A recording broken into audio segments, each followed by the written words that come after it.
Isang magandang umaga po sa inyo pong lahat mga kapatid at mga kaibigan. Yan, ngayon po ay araw ng Martes at March 12, 2024. Tayo po ay pinagpala ng ating Panginoong Diyos ngayon pong umaga na ito. So ating pong pag-aaral ay ang ating tulay tungo sa Ama. So alam natin kung sino ito, walang iba kundi ang ating pong Panginoong Hesus Kristo. Tayo po ay manalangin mga kapatid. Aming Diyos na siyang aming tagapagligtas, kayo po ang gumawa ng langit at ng lupa, nagbigay sa amin ng buhay. Sa mga oras na ito, O Lord, aming idinadalangin ang aming pong pag-aaral. Tulungan niyo po kami, Panginoon, na aming pong mai-apply at maunawaan ang inyong pong mga salita at kayo po ang siyang bumabay sa amin. Tulungan niyo po nawa kami, O Lord, na aming pong mai-apply ang aming pong mga natutunan. At salamat po Diyos sa paggising niyo po sa amin at sa pagpimigay sa amin ng buhay. Ito po ang aming dalangin sa banal na pangalan ni Jesus. Amen. Sang-ayon po sa banal na kasulatan, 16:23 ng Juan, katotohanang sinasabi ko sa inyo, kung kayo'y hihingi ng anuman sa Ama sa aking pangalan, ay ibibigay niya ito sa inyo. So ang tulay natin sa ating Panginoong Hesus ay walang iba kundi ang ating sa Ama, kundi ang ating pong Panginoong Hesus. Sa pangalan ng ating Panginoong Hesus Kristo. So ito ay halos kapareho din kahapon, no? Asking in Christ's name. Tignan po natin ang punto dito po sa mga makalangit na dako. Dapat tayong manalangin sa pangalan ni Kristo, ang ating tagapamagitan. Ang ating mga kahilingan ay mahalaga lamang ayon sa pag-aalay nito sa kanyang pangalan. Siya ang nagtulay sa bangin na ginawa ng kasalanan. So sino po ang nagtulay sa atin sa bangin ng kasalanan? Walang iba kundi ang ating Panginoong Hesus. Ibig sabihin, kung tayo lang mga kapatid, kung sa effort lang po natin, ay wala tayong magagawa. Kung sa effort lang natin, ay hindi po natin kayang gawin yun. Pero kung sa pangalan ng ating Panginoon, ito po ay napakahalaga. Yan, ito po ay epektibo sa pangalan ng ating Panginoong Hesus. Sa pamamagitan ng kanyang nagbabayad salang sakripisyo, ay itinalin niya sa kanyang sarili at sa kanyang Ama ang mga naniniwala sa kanya. Tanging sa kanyang pangalan lamang sa silong ng langit, tayo ay maliligtas. Yan. Kaya po ang kaligtasan ay isa pong regalo sa atin ng Panginoong Diyos. Regalo sa atin ng Panginoon. It's a gift. It is a gift. Dahil ito po ay hindi natin pinaghirapan. Opo, tama po ang inyong narinig. Hindi po kailangan na paghirapan ang kaligtasan. Dahil meron na pong naghirap nito para sa atin. Walang iba kundi ang ating pong Panginoong Hesus na siyang nagbigay ng kanya pong buhay para po sa bawat isa sa atin. Yan po mga kapatid ko, no? Si Hesus ay namatay para po sa bawat isa sa atin. Hindi na po natin kailangan na magsakripisyo pa, no?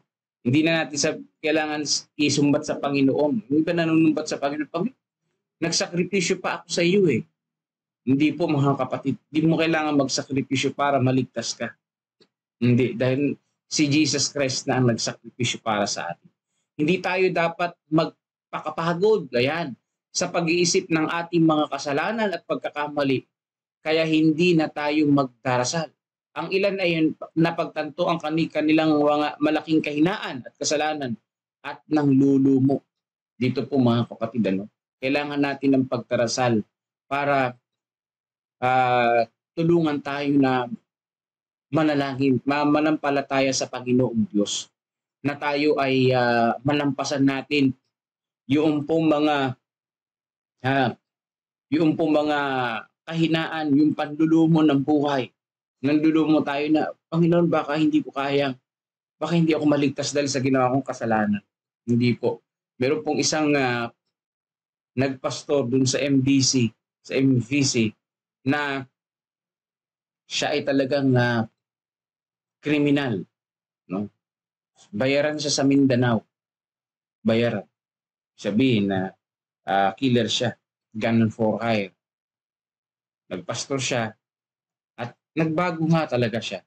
Bagamat habang nagpapastor siya, inaaway siya ng miyembro, sabi niya, kung noon ka pa ganyan, patay ka na ngayon. Noon pa lang, patay ka na ngayon. Pero kung binago na ng Panginoon, talagang binabago ng Panginoon ang mga taong lumalapit sa Kanya. Basta talagang naghumingi ng tawad, mga kapatid, babaguhin ng Panginoon. Tiyak yun at pinatawad. Itinapol sa Satanas ang kanyang madilim na anino sa pagitan nila at ng Panginoong Hesus.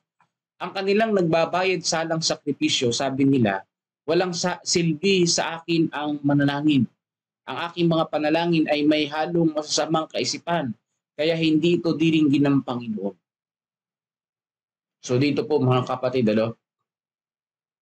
ano po yung inilalagay ni Satanas sa isip ng tao? Hindi tayo patatawarin ng Diyos. Yung panalangin natin ay walang silbi at hindi niya diringgin. So mayroon din ako minsan ganong kaisipan . So ibig sabihin, baka na pala ng kaaway yun. Na yung ating isipan, nilalagyan niya ng pag-aalinlangan para hindi tayo manalangin sa Panginoong Diyos. Which is, tayo lang pala yung nag-iisip nun. Ang ating pong Panginoon, handa pala tayong dinggin sa ating pong mga panalangin. Yan po, no? Handa tayong dinggin ng ating Panginoon. Basta't sasampalataya lang tayo sa Kanya. Ang mga mungkahing ito ay mula kay Satanas, sabi din, sa kanyang pagkatao nakilala at nilabanan ni Kristo ang tuksong ito at alam niya kung paano tulungan ang mga taong natutukso sa gayo. Yan. Sa mga panahong iniisip natin, parang hindi tayo diringgin ng Panginoon. Kumapit tayo sa Panginoon, lumapit tayo sa Kanya kasi si Jesus, tinukso rin ng kaaway. Tinukso rin ng kaaway. Pero na nagumpay si Jesus Christ. Kaya kaya tayo tulungan ng ating Panginoong Jesus kasi nagumpay na dyan ang ating Panginoong Jesus. Sabi po dito sa 5:7 ng Hebreo, siya ay naghandog ng mga panalangin at mga pakiusap na may malakas na pagtangis at pagluha. Totoo po yun, di ba? Yan po yung panalangin ni Jesus Christ na ating napag-aralan doon sa John chapter 17, dito sa March 10. Na yung panalangin ni Jesus Christ may pagtangis at pagluha para tayo ay makalagpas sa matinding pagsubok ng buhay na ito na ating hinaharap ngayon. No? In the future pa, sa susunod pang papanahon. Marami ang hindi naunawaan ang kanilang mga pag-aalinlangan ay nagmula kay Satanas. Yun pala yun. No? Sa tuwing pa lang tayo'y nagdudud at nag-aalinlangan, hindi pala galing sa Diyos yan. Galing kay Satanas yan. Ay nagiging mahina ang puso at natatalo sa labanan. Huwag dahil masama ang inyong mga iniisip. Tumigil sa pananalangin. Yan po yung nagiging pag-iisip natin . Nag-aalinlangan. Yan pala ay mungkahi ng kaaway. Kailangan hindi tayo patalo, mga kapatid, kundi tayo ay sumampalataya sa Panginoon. Kung magagawa natin sa ating sariling karunungan at lakas na manalangin ng tama, mabubuhay rin tayo ng tama. At hindi natin kailangan ng nagbabayad salang sakripisyo. Ngunit ang kakulangan ay nasa buong sangkatawan. Totoo yan, mga kapatid. Kung tayo ay kaya natin mabuhay ng mabuti, matuwid, hindi na natin kailangan ng magsasakripisyo para sa atin. Pero hindi natin kaya, sabi dito . At sinabi rin ng banal na kasulatan na tayo ay makasalanan, mga kapatid. So ibig sabihin, sa madaling sabi, hindi natin kayang maging mabuti sa sarili lang natin. Hindi sapat yung pagiging mabait natin para tayo ay maligtas. So yan po yung katotohanan dyan. Kaya kinakailangan natin ng ating Panginoong Hesus sa ating pong buhay. Turuan at sanayin ang isip upang sa simpleng paraan ay masabi mo sa Panginoon ang kailangan mo. Habang inaalay mo ang iyong mga kahilingan sa Diyos na naghahanap ng kapatawaran para sa kasalanan, ang isang mas dalisay at banal na kapaligiran ay palilibutan ang iyong kaluluwa. So ano po ang dapat gawin? Sanayin ang isip. Parang saging, Parang saging. Kailangan alisin mo agad yung bad thoughts sa isip mo. Alisin mo agad yung pag-aalinlangan sa isip mo. Bakit? Nanganganak pala yan ng pag-aalinlangan ulit. Yung bad thoughts na yan. So ganyan po mga kapatid, ano? Yung saging, di ba, kapag hindi mo yan tinanggal talaga yung ugat, kahit yan ay pudpurin mo, may tumutubo at tumutubo yan. Doon sa nangabulan sa nangabulan nga ba yun? Sa, basta sa nangabulan, ganun eh. May saging ba sa nangabulan? Di, basta sa isang lugar, dumalaw ko sa kapatid na talagang yung saging, kahit pinudpud mo na, sa Kawaing Bugtong nga tayo, tumutubo at tumutubo pa rin. May mga maliliit pa rin na tumutubo. Bakit? Ganun yung saging, ganun din yung bad thoughts mga kapatid. Kapag hindi mo tinanggal yung ugat, dadami at dadami yung pag-aalinlangan. Kaya kailangan sibakin na agad at manalangin sa Panginoon. Nais ng Panginoon na pagbutihin natin ang panalangin at ialay ang ating spiritual na sakripisyo ng may dagdag na pananampalataya at kapangyarihan na ibinigay niya ang kanyang sariling anak para sa inyong katubusan o para sa ating katubusan. So ano daw po ang nais ng Panginoon? Tayo ay manalangin na may pananampalataya sa ating pong tagapagligtas. Kung sa pamamagitan ng pamumuhay ng pananampalataya ay tinatanggap natin siya bilang ating tagapagligtas, tayo ay nailagay sa lugar na kasama ng Diyos. Yan. Tayo ay namumuhay na may pananampalataya. Sabi po dito, namumuhay tayo sa lugar ng Panginoong Diyos. Sapagkat si Kristo ay nakatayo sa harapan ng kanyang Ama na nagsasabi, ipatong mo sa akin ang kanilang mga kasalanan. Ako ang magdadala ng kanilang kasalanan. Ang mga ito ay aking pag-aari. Inukit ko ang mga ito sa mga palad ng aking mga kamay. So sabi po dito mga kapatid, no, ang ating Panginoong Jesus ay nakatayo sa harapan ng Ama at nakasulat sa kanyang mga kamay yung ating pong pagkakasala. Na imbis na tayo yung parusahan, si Jesus Christ yung naparusahan. Imbis na tayo yung mamatay ng walang hanggan, si Jesus Christ yung namatay ng walang hanggan. Pero nabuhay uli. Bakit? Kasi kay Jesus Christ may pagkabuhay na maguli. Pero yung kinamatayan ni Jesus Christ, kamatayan niyo ng walang hanggan. Na dapat tayo yung mamamatay ng walang hanggan. Wala ng pagkabuhay. Pero si Jesus Christ yun. Bakit nabuhay siya? Siya may-ari ng buhay. Yun ang pag-asa dun eh. Yun ang pag-asa dun mga kapatid. Ang ating Panginoong Jesus. Katotohanan sinasabi ko sa inyo, kung kayo'y hihingi ng anuman sa Ama, sa aking pangalan ay ibibigay niya ito sa inyo. Basta sa pangalan ng Panginoon. Pag sinabing sa pangalan ng Panginoon, nariyan yung pananampalataya, nariyan yung iniisip natin na ito'y kalooban ng Panginoong Diyos. Sa pangalan ng Panginoon may pananampalataya at kalooban niya. Yun ang didinggin na panalangin. Yan.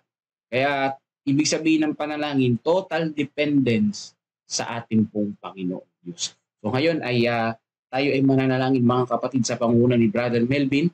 Kasama po sa panalangin, ang mga pastor ay yung iba nandun na sa Pantabangan para po sa workers meeting sa buong Central Luzon Conference. Ako ngayon ay magmumotor. So ang pag-iingat ng Panginoon ay sumaakin nawa. Kasama po sa panalangin. Salamat po sa prayer nyo. At kung kayo po may prayer request, i-type nyo lamang din po dyan. Kasama po sa panalangin si Sister Abel na siya po ay gumaling sa kanyang karamdaman. Patnubayan siya ng Panginoon. Nandun siya sa Bulacan. Nagpapagamot ng kanyang sakit. So ngayon tayo po ay mananalangin sa pangunguna ni Brother Melvin pagkatapos po ng isang awitin, papuri sa ating Panginoon. God bless po sa inyo pong lahat mga kapatid.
Amen po. Salamat Kuya Monching. If that isn't love.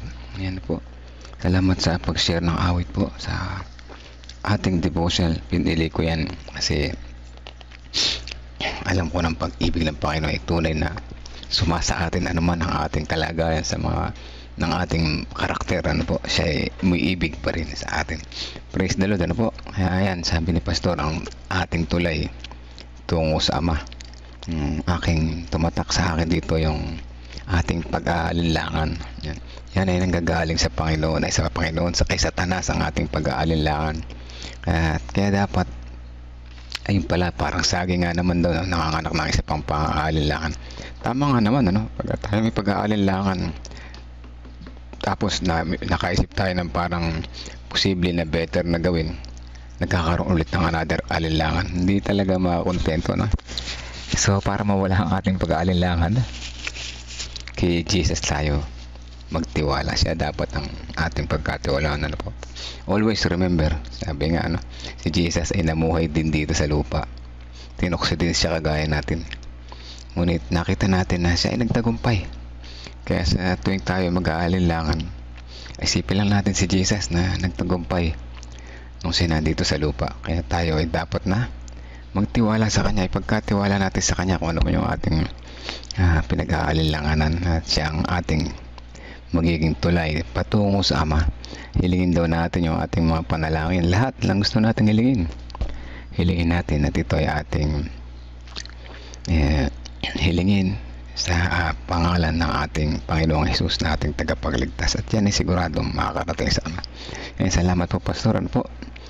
Salamat sa magandang mensahe. Marami sa atin ngayon nag-aalinlangan. So, huwag mag-aalinlangan. Alam ko naman kung ano yung mga pinag-aalinlanganan natin. Yan yung mga mabibigat na problema sa ating buhay na pinagdaraanan. Ano? Yung ating mga financial status, yung ating mga health, yung ating mga family problem, yung ating mga trabaho, problema sa trabaho. Yan, nag-aalinlangan tayo. Paano kami makakaganito, paano makakasurvive? Yan ang mga tanong sa ating isipan na yung mga nag-aalinlangan. Dapat ko bang gawin ito? Dapat ba akong mag-vegetarian na? Dapat ba nag-aalinlangan, ano? Paano kung what if, mga ganyan, ano? So yan ang ating mga pag-aalinlangan. Dapat ba akong mag-quit na sa bisyo ko? Dapat ba akong wag na akong manood ng Korean? Sayang naman, nag-i-enjoy ako. Ganun, di ba? Marami pag-aalinlangan, ano po? Pero kung ano man yung mga pag-aalinlangan na yan ang gawa ni Satanas. Yun ang tandaan natin. Alalahanin si Jesus na siyang namuhay rin naman sa lupa, na kung saan nagtagumpay sa mga pakana ni Satanas. Amen. Ano po? At yan, patuloy na tayo ay nabibless sa umaga. Patuloy na mayroon tayong napupulot. Pag nag-aalinlangan tayo, Satan, lubayan mo ako. Hindi ako mag-aalinlangan. Ipapanalangin natin yan. Kung ano yung ating pinag-aalinlangan, na siya ang magbigay ng kalooban niya, masundin natin yung kanyang kalooban, hindi yung sa atin. Ito may sabi natin, Reby, pasalamat at magaling na si Lilith. Ayan, may virtual check-up na lamang siya at sana pahintulutan na siya makapagtrabaho. Praise the Lord po, no? Sister Lilith ay maayos na at naway patuloy na ang kanyang normal na pamumuhay at makita niya patuloy ang liwanag na nagmumula sa Diyos at ang kagalingan na nagmumula sa ating Panginoon. At yan, si panalangin para lubos na kagalingan sa aking apo, sabi na nasa ospital, sabi ni Nanay Fia. Sige po. Kasama po si Erica Elis Santos Rivera. Makahanap nawa ng kagamutan sa malubhang psoriasis niya. Si Lord Jesus Christ ang kanyang kasama sa buhay niya dito. Sige po. At sama natin si Sister Erica Rivera. Siya ay nasa malubhang kalagayan. Ano po? Si prayer po para kay Janet, mataas masyado lagnat niya. Okay po, ang asawa ni Brother Tito Salvado. Sige po, sama natin si Sister Janet. Ano po? At sa lahat pa ng may mga prayer request, ilagay nyo lang po dyan. Pag aking nabasa habang tayo nanalangin, ay sa atin pong isasama. Ano po? At sama din natin sa panalangin ang ako mismo ang magre-request po sa inyo ng panalangin, ano, na naway sa aking pangunguna bilang isang ngayon lang ako naging district officer, ano, at di naman pala ganun kadali maging family ministry district leader, ano po.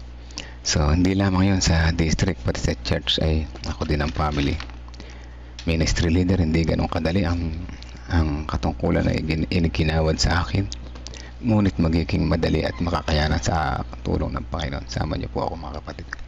Let's pray po.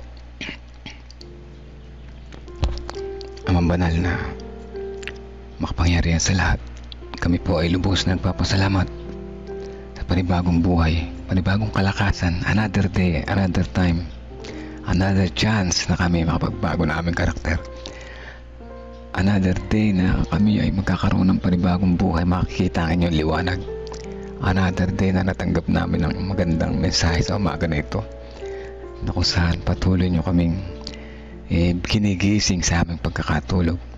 Madalas na kami nag-aalinlangan, Ama, dahil sa mga gawaan at pakana ni Satanas, na binibigyan kami ng ganitong pag-aalinlangan, saka ginagamit ang mga pagsubok na dumarating sa aming buhay. Alam namin na kayo nariyan upang kami tulungan, alisin ang aming pag-aalinlangan, bagwas mag-focus kami sa aming Panginoong Hesus, kung saan nagtagumpay dito nung narating dito sa lupa. Salamat sa patuloy na paggabay. Alam namin na ang buhay ay hindi maging madali kung sa pangsarili lamang kami aasa, kundi sa inyo. Salamat sa inyong pagmamahal. Salamat ng pag-aabot na inyong kamay.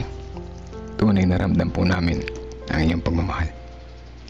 Sa umaga po nito, nais namin sama sa panalangin ang mga pastors at iba pang mga kapatiran na pupunta sa Pantabangan para sa kanilang meeting. Ingatan sa daan, lalo na si Pastor Nelvin na magmumotor, ay siya po ay makarating doon na ligtas. Ganoon din sa kanyang pag-uwi, at sa iba pa, si Sister Adele na may karamdaman. Patuloy din namin sinasama sa panalangin. Lubos ang kagalingan namin. Talangin sa kanya, ipagkaloob po sa kanila ang kanilang mga pangailangan, lalo higit sa pinansyal at sa kanyang mga doubts at pag-aalinlangan sa buhay, ay siya rin po ay inyong samahan. Amin din patuloy na sinasama sa panalangin ng apo ni Nanay Fina na nasa ospital. Siya rin po ay inyong ipuin ng papagpagaling na kamay at iparamdam sa kanya na kayo ay nariyan, hindi lamang nakatingin, kundi binibigay sa amin ang the best. Ibigay po nawa sa kanya ang pinaka the best sa pagkakataong ito. Ganyan din si Sister Erica Ellis Rivera, na siya ay may malubhang kalagayan at kayo lamang ang kanyang inaasahan sa mga panahon na ito. Ang alam namin na kayo ay nariyan para kami tulungan. Paramdam niyo po kay Sister Erica na hindi niyo siya pababayaan at bigyan siya ng kasiguraduhan, bigyan siya ng sapat na kanyang mga pangailangan, at bigay sa kanya pinaka the best, dahil alam mo namin na kayo ang pinakamarunong at dakilang manggagamot na nagbibigay sa amin ng kagalingan, hindi lamang sa pampisikal na aming karamdaman, lalong higit sa aming espiritual na kalagayan, at maalis ang aming mga pag-aalinlangan. Amin din patuloy na sinasama sa panalangin ng pasasalamat ni Ate Remy para sa kanyang anak na si Sister Relet, na siya ay magaling na sa mga panahon na ito. Naway ito ay magtuloy-tuloy na po at siya ay mapahintulutan ng makapagbalik sa kanyang trabaho, at patuloy niyang makita ang inyong liwanag na ibinigay sa kanya, di lamang sa kanyang health na pang-physical, gayon din sa kanyang health na pang-spiritual. Patuloy siya magtiwala po sa inyo. At amin din patuloy na sinasama sa panalangin si Ma'am Rachel Suarez. Siya po ay ingatan ang kanyang kalusugan sa mga panahon na ito. Patuloy po siyang palakasin ang kanyang resistensya at ang kanyang kondisyon ay maging patuloy na maayos sa araw-araw na kanyang pamumuhay, at makita niya na kayo ay nariyan para kanyang samahan sa bawat sandali at sa bawat pagsubok na tumarating sa kanilang buhay. Amin din patuloy na sinasama sa panalangin si Sister Janet. Ngayon po ay masyadong mataas ang kanyang lagnat at siya po ay nasa kanilang bahay na nagpapagaling. Ipuin po siya na yung mapagpagaling na kamay. Ipaalam po sa kanila ang pinaka the best na gawin pang mapababa ang lagnat, at higit sa lahat ay inyo pong hipuin siya ng inyong mapagpagaling na kamay at naway walang itong ibang ang kanyang lagnat ay humupa nang mabilis at makabalik sa kanyang kagawain at makita niya kayo na nagpagaling sa kanya at patuloy na magtiwala sa ano pa mang darating na pagsubok sa kanilang buhay. Gayon din si Brother Tito Salvado na kanyang asawa. Patuloy niyo po silang samahan sa araw-araw at ang kanyang buong pamilya na patuloy na magtiwala at umasa sa inyong tulong pagkat sa amin sa sariling kakayanan ay wala kaming magagawa. Amin din po dinadalangin ang lahat ng kapatiran na nakikinig ngayon at kami ay patuloy na nasamahan sa araw-araw. Alam namin ang gawain na inyo ibinigay sa amin ay hindi magiging madali kung hindi namin kayo kasama. Yan nais namin ilapit ang aming mga sarili sa inyo na kami ay inyo pong gabayan na turuan din naman kami unang-una na aming magampanan ang aming gawain. Matuto kami na magpakumbaba, matuto kami na maging masaya sa piling po ninyo sa araw-araw naming pamumuhay.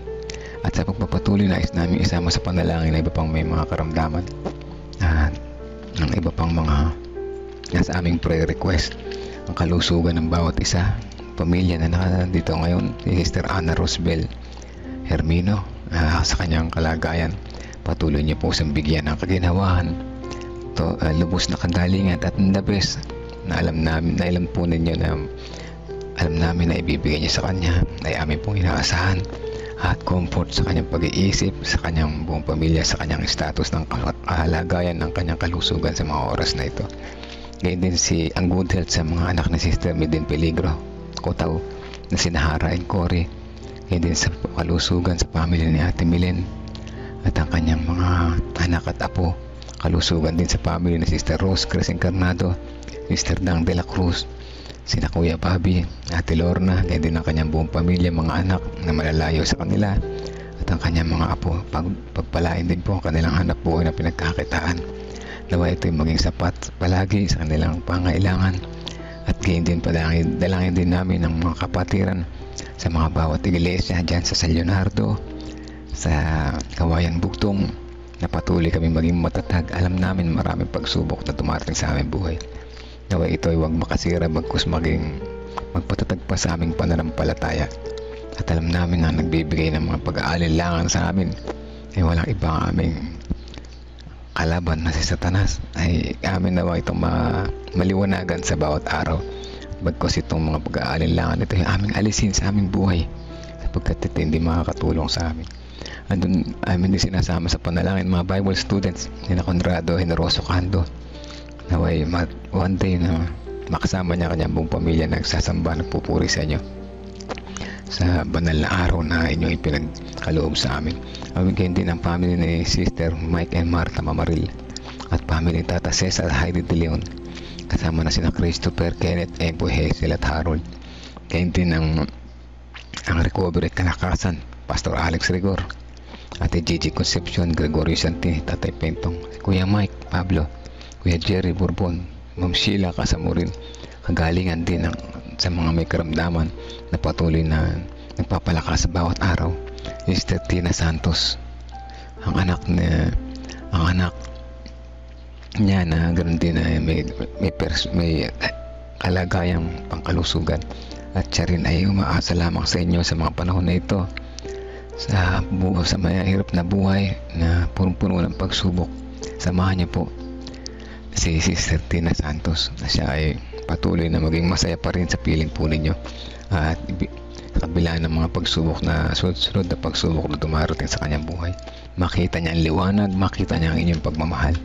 Amin din patuloy sinasama si Melo Jane Tibayan sa kanyang tuluyang paggaling, Sister Tora Magana, Sister Nena Salazar, sa kanilang karamdaman na silang hipuin ang anak ni Brother Resty na si Baby Josiah na may heart problem sa murang edad na kanyang pagkabata. Ganyan din si Sister Adele, Tatay Carlito Tomas, si Nanay Pina, si Tatay Rudy Rico Hermoso, si Michael Torella, kasama na rin si Daniel, ang tatay po at nanay ni Pastor. Ganyan din si Ma'am Karin, ang kanyang mga magulang, si Maribel Agustin, si Heidi De Leon, ang pamangkin ni Sister Marites Loreto, at sa amin din sinasama si Ding Bautista, si Pining Eugenio Javier, John Pulcheng, si Jinjin, Sister Wendy, Sister Percy, Sister Risa Enriquez, Sister Aimee Kelantang, Ate Grace Amano, Ate Esther Lopez, Benjamin Montib, Gamboa, Marilita, si Dayan, Sister Pichi na patuloy pa rin nagtitiwala sa inyo, si Brother Renato Santos, Romnick, Olivia, Veronica, at Rebecca Francisco, si Precious Cabasog, Princess Jorquina, si Aris, si Sister Nena, si Tia Aning, si Ate Sally Sanchez, si Sister Janet Montivero, Gina de Guzman, Arturo Duque at Erlinda Duque. Ang lahat po na ito ay aming sinasama sa inyo sa panalangin at alam namin na kayo ay nariyan para ibigay sa amin ang pinaka-the best para sa amin, at kami ay nagtitiwala sa inyo sapagkat wala kaming mapagkakatiwala ang iba kundi kayo lamang at kayo lamang, at alam namin na kayo ang dakilang Diyos na nariyan sa langit, nakatingin, nakasubaybay at nagmamahal sa amin. Lahat po na ito ay aming inihiling ipagkaloob na sa amin ito, hindi lang sa aming kagustuhan, pagkos sa inyong kalooban. In Jesus' name we pray. Amen. Amen.